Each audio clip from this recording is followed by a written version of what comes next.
Judge. Hope everybody's doing well. You'll bear with me as I go through the usual mechanics of getting us up from an IT perspective. All right, thank you. This afternoon I intend to address the pending motions with respect to the preliminary injunction based on the debtor's verified complaint, as well as the pending relief from automatic stay filed by Mr. Satterley on behalf of Emery Valadez. First, some preliminary matters, if I may. The court is in receipt of submitted evidence and deposition designations received by both the proffered by both the debtor and the committee, TCC. The court is also in receipt of the objection filed by the TCC to certain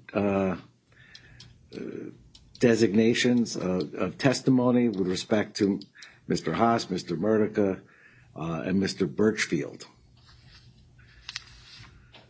At this point, the court is accepting into evidence all of the evidence and designations submitted by both the debtor and the committee. The court is overruling the objections raised by the committee with respect to those identified depositions and testimony.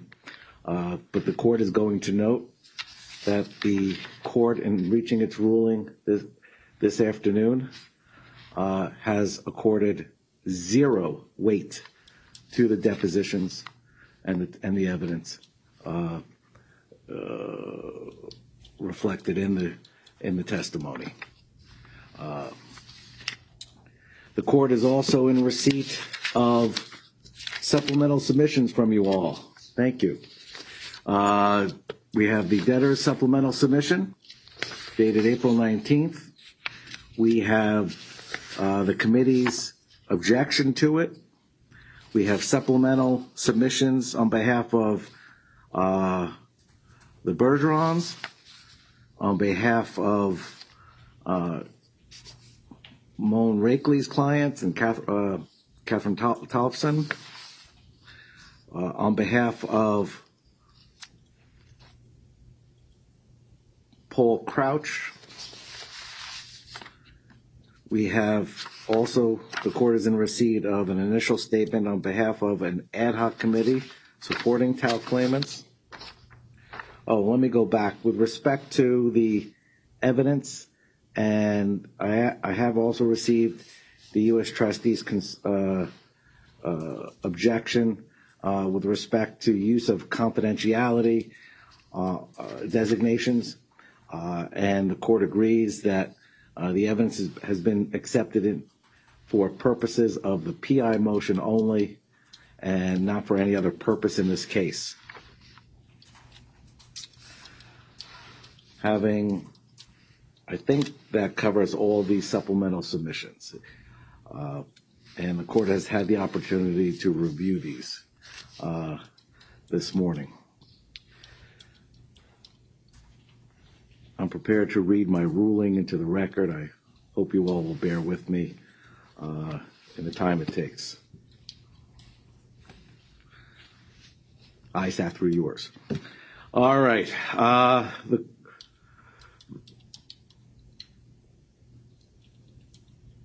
One of the advantages of conducting the hearing in a hybrid fashion, both live and remote, this past Tuesday was that my wife could log in and see that I was actually working and in court for over 9 hours.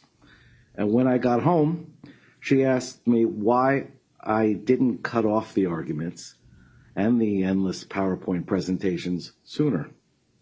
I told her that I was looking for answers, that it was repeated often that the world is watching, and I wanted every opportunity to understand the facts and get answers to my concerns. I believe that the court and the world is entitled to such answers. Well, frankly, after Tuesday, I have more questions than answers. The fundamental question addressed by the parties is whether the debtor has a realistic possibility of success. It is the linchpin of the four-prong injunction test employed universally. In Chapter 11, the inquiry is more focused on whether the debtor has a reasonable possibility of reorganizing, which, needless to say, at a minimum requires that the debtor survive any motions to dismiss for cause, including lack of good faith. Our Third Circuit now has made clear that it views the gateway to good faith being a determination that a debtor is in financial distress. Mr. Maiman, among others, argued that this determination should be straightforward. Did anything occur in the 2 hours and 11 minutes between filings and after the Third Circuit's ruling? Which I'm not sure that this is the correct question. Rather, I think it must be whether anything changed in the debtor's financial picture since October of 21, the date of the first filing, and the period fixed for purposes of the 5-day trial undertaken in February of 2022, and April 4th of 2023, the date of the second filing. Well, certain things have changed. Claims against the debtor have soared from approximately 41,000 to, in all likelihood, well over 100,000. Are these new claims supportable? Tuesday provided more speculation than answers. Does the increased volume of claims add to or create financial distress for this debtor? Maybe, maybe not. Since the first filing, the acknowledged floor for the debtor's talc liability has increased from $2 billion to $8.9 billion, with questions remaining as to whether this sum would cover the billions claimed due for third-party providers, state regulators, Canadian class claimants, indemnified parties, and others. Does this increased floor of debt add to or create financial distress for this debtor? Again, maybe, maybe not. Since the first filing, the debtor's funding resources have been reduced from $61 billion to possibly $30 billion plus. The reduction certainly appears manufactured by the debtor, Holdco, and J&J in response to the Third Circuit's ruling. Does this reduction in funding add to or create financial distress for this debtor? Maybe, maybe not. Does the manner in which the transactions were undertaken give rise to an independent basis for finding bad faith? Possibly. Do the transactions give rise to fraudulent transfer liability for the benefit of the debtor's creditors? Well, constructive fraud generally under the bankruptcy code and state law requires a determination of insolvency. Can the court conclude after Tuesday's hearings that the debtor's liabilities exceed its assets? I don't think so, since the extent of the liabilities has not been anywhere close to being fixed. The Third Circuit specifically cautioned and admonished against casual calculations and back-of-the-envelope forecasts.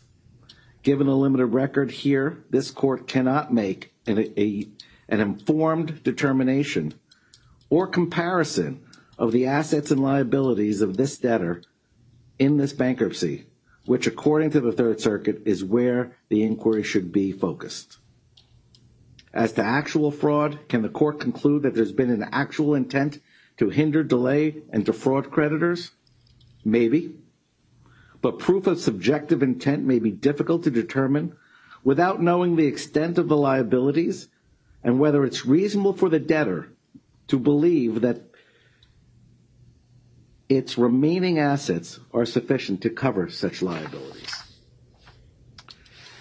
And for the court, there is a very concerning question regarding this loss of value in the funding agreements and its potential impact on the interest of present and future creditors. What happens if this case is dismissed? I know the lawyers that represent these claimants will fight zealously and tirelessly for their individual clients, as they should. But who pursues the claims for the possible loss in funding value? who will fight for the other 100,000 or so creditors or claimants to pursue recoveries that may be available because of these transactions? Outside of bankruptcy, who will fight to protect the interests of future claimants? Now, it may be that this court determines that the last series of questions, or in fact any of the other questions, are not relevant once the court hears from the movements with regard to the anticipated motion to dismiss. Undoubtedly, the debtor has an uphill battle. There are unresolved issues such as the voidability of the 2021 funding agreement, the potentially largest fraudulent transfer undertaken in history, as the phrase has been proffered, the need to acquire 75% approval for the plan. But at this point, with so many unanswered questions, the court cannot reach a determination that there is no possibility of a successful reorganization premised upon the objections of certain claimants, vehement as they may be. The court cannot at this juncture sua sponte dismiss this case or rely on bad faith as a basis to deny the preliminary injunction. That being said, the court is skeptical and will require a well-supported and timely showing by the debtor that this reorganization has a meaningful chance. For purposes of today, the court refers and incorporates into this ruling its analyses and discussions found in its prior published opinions at 638 Bankruptcy Reporter 291, 640 Bankruptcy Reporter 322, and 645 Bankruptcy Reporter 59. Specifically, these prior opinions explicate the court's authority to hear, decide, and enter a final order and judgment in the adversary proceeding, which would have the effect of extending the automatic stay and enjoining litigation against non-debtor third parties relative to the debtor TAL claims as defined in the verified complaint. In sum, the court concludes that Section 362A and Section 105A and/or the court's inherent powers can each serve as an independent basis to extend the stay to non-debtor third parties. In so concluding, the court continues to follow the Philadelphia newspaper's approach set forth at Section 423 Bankruptcy Reporter 102, which considers whether there is jurisdiction to enter the injunction, whether the extension of the automatic stay to non-debtors is appropriate, and whether the court should, in its discretion, issue the injunction. As in the last case, the debtor has asked for a preliminary injunction and/or an extension of the stay to certain non-debtor parties. The UST, the TCC, and representatives of certain claimants, among others, oppose this request. At the core of all these objections is the argument that the debtor cannot confirm a plan, that there is no likelihood of success because the objecting claimants will not agree to a plan proposed by the debtor. Yet the debtor comes before this court with an alleged 55,000 or more claimants in support of a proposed settlement. This court cannot discount those claimants' rights and preferences in favor of others. Notwithstanding, claimants who have had, over the past 18 months, their claims and litigation stalled during the pendency of the prior bankruptcy should not lose more valuable time. Therefore, I have determined that the TRO currently in place should be dissolved and replaced with a far more limited preliminary injunction. Needless to say, the automatic stay remains in effect as to the debtor. The more limited preliminary injunction to be entered will prohibit the commencement or continuation of any trial against any of the protected parties identified in Appendix B to the verified complaint, as amended through and including June 15th of 2023, a period of approximately 60 days. This is aimed at preventing the liquidation of claims for which this debtor may have liability with the liquidation occurring outside of this bankruptcy. But to be clear, I am neither enjoining nor restraining the filing of new complaints against the protected parties, nor am I enjoining or restraining any ongoing discovery or other pretrial matters.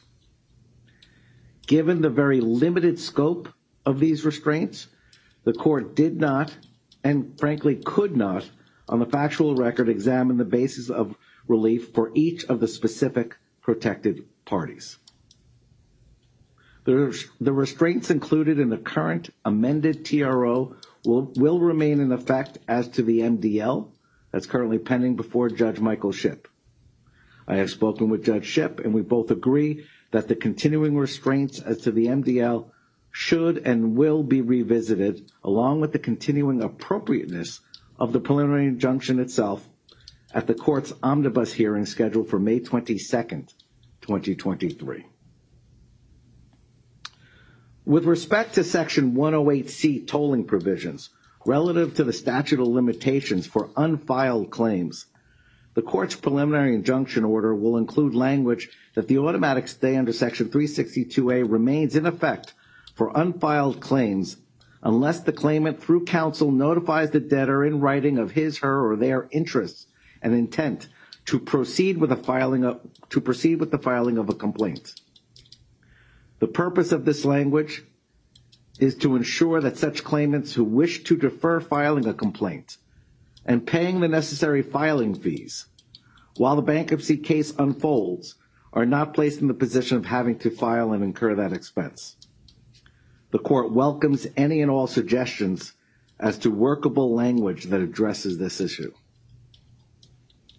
Finally, the court recognizes the debtor's concern that a full-throttle resumption of litigation may place immediate burdens on staff and potential witnesses, such as the proffered 30B6 witness, and sees no reason why transcripts of such initial depositions can't be provided in lieu of multiple repeat and duplicative depositions across the country. If a problem arises in this regard, the court will address this and any specific problems at a future date. In reaching today's ruling, the court employs its discretion and judgment to balance the interest of the tens of thousands of claimants who wish to go forward outside of bankruptcy, the interest of the tens of thousands of claimants who wish to pursue settlement within this case, and the interest of the debtor in pursuing a fair and equitable resolution of these claims through a bankruptcy reorganization. I wish to make one thing clear. Contrary to some suggestions, the court is not endeavoring to make policy. That has never been the court's aim. Rather, the court is engaged in trying to do its best to advance the interest of the creditors as a whole, a task I and my bankruptcy judge colleagues undertake daily. With respect to the Valadez matter, I am troubled with the same issue I've had to tackle in the prior case, whether it is ever appropriate to start picking and choosing which claimant among thousands should be permitted to go forward and liquidate claims, while others abide by the process. From everything I have heard and read, there remains considerable tasks, including expert discovery and motion practice, which must be completed before the matter is ready for trial. Mr. Satterley, I see you're on. There are no present restraints preventing you from moving forward in this regard, apart from proceeding to trial. I will provide your client the opportunity to quickly revisit this issue by carrying your motion to May 3rd, and if appropriate, that's the next scheduled omnibus hearing, and if appropriate, to the May 22nd hearing, to hear where you stand with respect to pretrial matters. Alternatively, you may submit a form of order granting in part and denying in part your requested relief so that you may pursue an immediate appeal. You can advise chambers after this hearing as to your preference. Finally, as noted on Tuesday, as part of the text order in the first case, which terminated mediation due to the anticipated dismissal of the case, I urged the parties to continue settlement discussions. I have not altered my view that mediation is important. Indeed, considering the debtor's intent to file a plan in short order, I believe mediation is critical and should begin as soon as possible. The parties must have confidence in the mediator, and the mediator must have plenary authority to conduct any mediation as he, she, or they deem appropriate. I know the debtor has filed a motion to reappoint Mr. Russo and Judge Schneider. Notwithstanding, I am directing the committee and the debtor to provide me in confidence with 3 names of proposed mediators by the close of business this coming Wednesday. I am away out of state until then. My inclination is to appoint a single mediator to start, who will be subject to the same mediation protocol employed in the prior case. Thank you. I will ask the debtor to settle a form of order with the committee and others reflecting my ruling today, of course, by reference. And fearfully, I will ask, are there any questions? Yes, Your Honor. I'm sorry. We'll start, Mr. Satterley. Yes. So I obviously I need to read Your Honor's the transcript whenever we get it today, and I need to consult with appellate counsel. But I just got a little confused as you read along. With regards to the granting of the decision to appeal, will Your Honor allow me and certify the issue to the Third Circuit? And I need to sort of know that so I can talk to appellate counsel. As I advised Your Honor on the 11th, I advised Your Honor that it was my intention to take a emergency writ because of the pending death of my client. So I just wanted to find out from Your Honor, will you give me permission, if my appellate counsel tells me it's appropriate, to go to the Third Circuit directly? The best I can do is give you the authorization to make the request to me formally. I have to allow other parties to weigh in on it. Your Honor, may we have the same response, because we would intend to do so as well. The same response would be appropriate. Thank you, Your Honor. Your Honor, this is Valley Brown. Could I ask, I understand the court's ruling, given the significance of the discovery that will no doubt be coming our way very soon, could we ask that the order not go into effect until Monday at 9 a.m. so that we can alert counsel throughout the country who handle these matters on a local basis and have no visibility into what's been going on here, so they're prepared to deal with letters to the court and calls to the court in the individual cases they're monitoring? I fear if we don't do that, it could be somewhat chaotic as discovery requests start immediately. Well, as a practical, can I respond to that, Your Honor? I'll let you respond. As a practical matter, I don't have an order. I asked the parties to settle an order, and I leave on Saturday morning. And I'll be out of the state. So I don't know how to respond to you. Certainly. I think I understand, Your Honor. So it will be dependent on us proposing something to the court, and there's at least a few day time on that so we can get the logistics in order. Right. With Mr. Satterley, yes. Yes.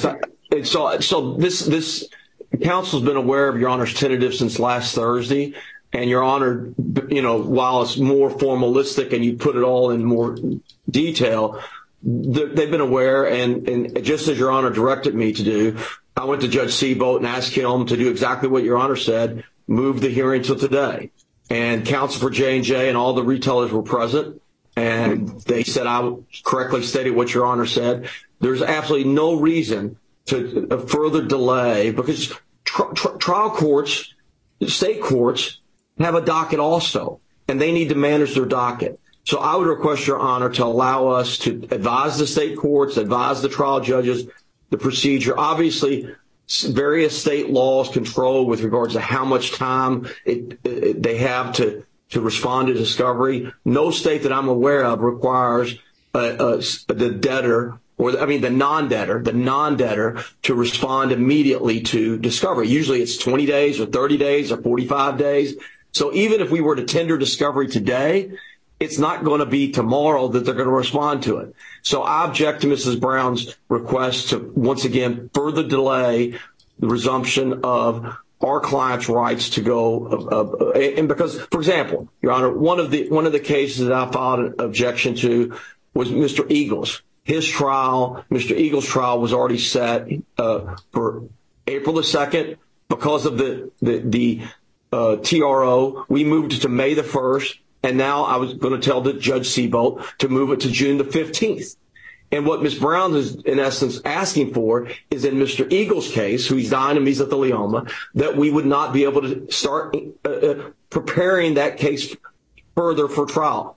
So I would object to Mrs. Brown's request and allow us to begin the preparation so that these individuals are not further harmed. I think I can. Well, Ms. Brown, I think I can address this, and I see other hands raised. I do not have an objection. I know you all will secure a copy of this transcript quickly. I have no objection to you providing it to non-bankruptcy courts with the note that a formal order has not been entered. It'll speak for itself. And Your Honor, until the formal order is entered, we will have at least a few days to organize the local counsel and be prepared to respond. I can't see any court acting to prejudice those interests in the days it will take. Work hard, get me an order. I will enter it even if I'm not in the state. But understood, Your Honor. All right. Understood. Mr. Placitella. Good morning, Your Honor. Thank you very much. In your decision, you referenced Appendix B to the notice of filing. There was an amended Appendix B that listed Jansen and Kenview that we received with no notice and no evidence offered during the hearing. And I want to understand the scope of your decision if it includes Jansen and Kenview, for which no evidence was submitted during the hearing and for which Mr. Kim said he had no knowledge whatsoever.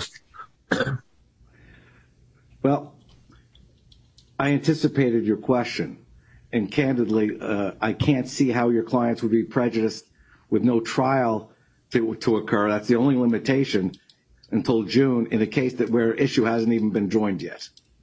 But if you want to explain, if you want to address it. Respectfully, Your Honor, yes, because the issue is whether the standard has been met for a temporary restraining order. And with no evidence, and in fact, they submitted a brief to you saying whatever happened after Holdco was irrelevant, with no evidence, even with Your Honor's best intent, there is no basis even for a short restraint to stop the case against Kenview or Jansen. The operation of, I'm assuming what's going to happen is they're going to file a motion to dismiss, and the trial court will make a determination. But, you know, having them give notice, you know, after 5, the day before the hearing, put on no evidence and say, oh, well, protect them too, when Mr. Kim doesn't even know why it was included. Respectfully, I don't think it should be included. All right. Fair enough. At this juncture, I am going to excise out those 2 defendants from the Exhibit A. I will preserve the debtor's right to come back before me to include them at a later date if it becomes relevant. Thank you, Your Honor. Thank you. Your Honor, yes. May I, Your Honor, it's Jeff Jonas from Brown Rudnick, and with me is Melanie Siganowski from Otterburg on behalf of the committee, TCC. Your Honor, I'd ask that you sua sponte grant the committee derivative standing to investigate and bring estate causes of action and claims. I hope, Your Honor, that our hearing trial earlier this week, if nothing else, demonstrated, and I think you have sufficient evidence as to the futility of expecting this debtor to investigate, never mind bring those claims and causes of action. So we'd ask you to do that now, Your Honor. All right. Does the debtor wish to be heard? Mr. Gordon. Greg Gordon, Your Honor, Jones Day on behalf of the debtor. I don't think it's appropriate to make that request orally for a sua sponte ruling. There's standards that have to be met, including advising the court and the parties what claims we're talking about, and there's got to be a showing that they're colorable claims. And so from our perspective, we think as you handle the other matter, a motion should be filed and we should be given a right to respond to it. I knew there would be a danger in conducting this, not in a webinar format where counsel had the ability to ask questions. I'm not prepared or inclined to grant sua sponte relief at this or any further relief today The purpose for today's hearing was to try to read a ruling and direct the parties to come to a form of order. And Your Honor, I wanted to spend 1 minute on Mr. Placitella, if I could. I obviously heard Your Honor's ruling. I just wanted to indicate that he did say in court, as I recall, that the basis for the claims is successor in interest, which would be property of the estate, and therefore those claims will be barred by the automatic stay. But we heard Your Honor. We'll handle that appropriately. We'll file a motion as necessary to get the relief that we think would confirm that those claims are barred by the automatic stay. In fairness to Mr. Placitella, I was moving everybody along quickly on Tuesday, and we didn't vet these arguments. Sure. And given the stage where it's at, there's ample time to address it further. Understood, Your Honor. Ms. Siganowski, I can't tell. Is there still a hand up? Yeah.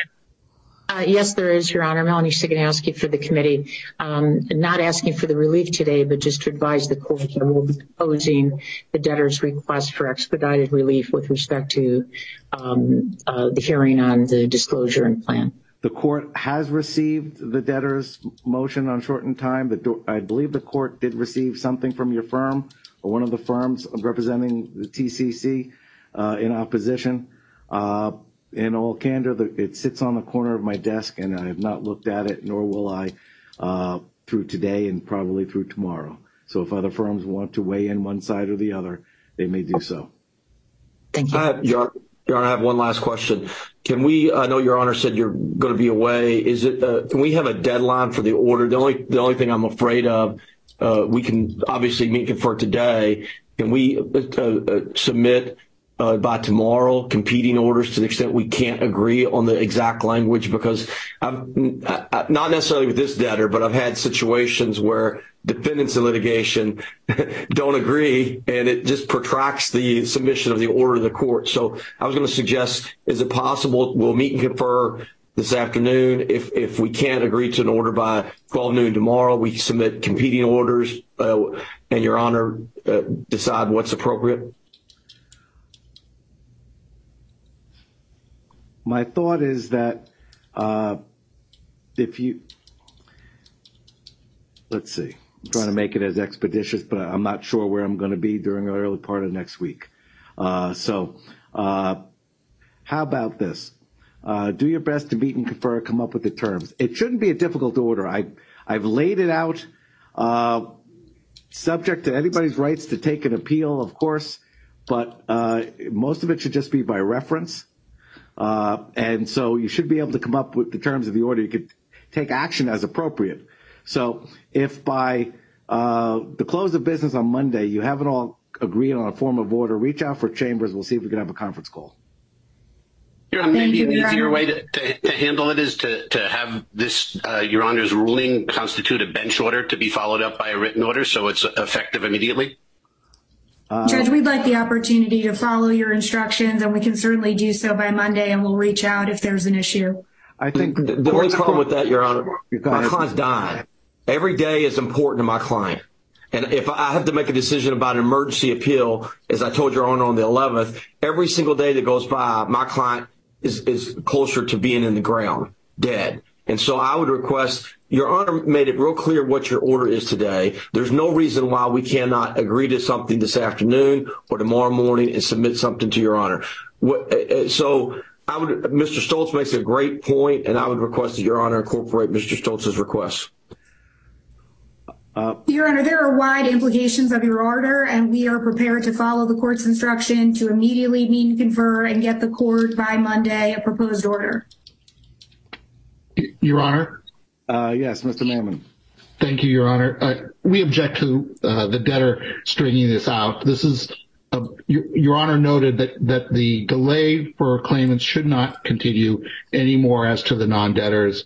And it should not be that on Monday, first thing, with Your Honor out of the state, and we don't know what the court's availability is, that we then have to first start scheduling conferences. The court was very clear with its decision today. Mr. Stoltz is correct. It's standard practice for courts to issue a bench order that the transcript is the order of the court to be followed up with a more formal written order that can form the basis of any appeals or anything like that. But we should be able to proceed in accordance with the court's ruling immediately. All right. Well, in effect, I thought I was providing Mr. Satterley and others with the authorization to take this transcript. A bench order requires a transcript in the first place. So I anticipated you're going to be using the transcript. If you want the magic language that this is, it's so ordered from the bench, subject to the terms of a more formal order to be entered at a later date, you have it. Thank you, Your Honor. Thank you, Your Honor. All right. And then I think I wish all of you a good weekend. Enjoy your vacation, Your Honor. Don't tell anyone where you are. I should be so lucky. Thank you. Thank you.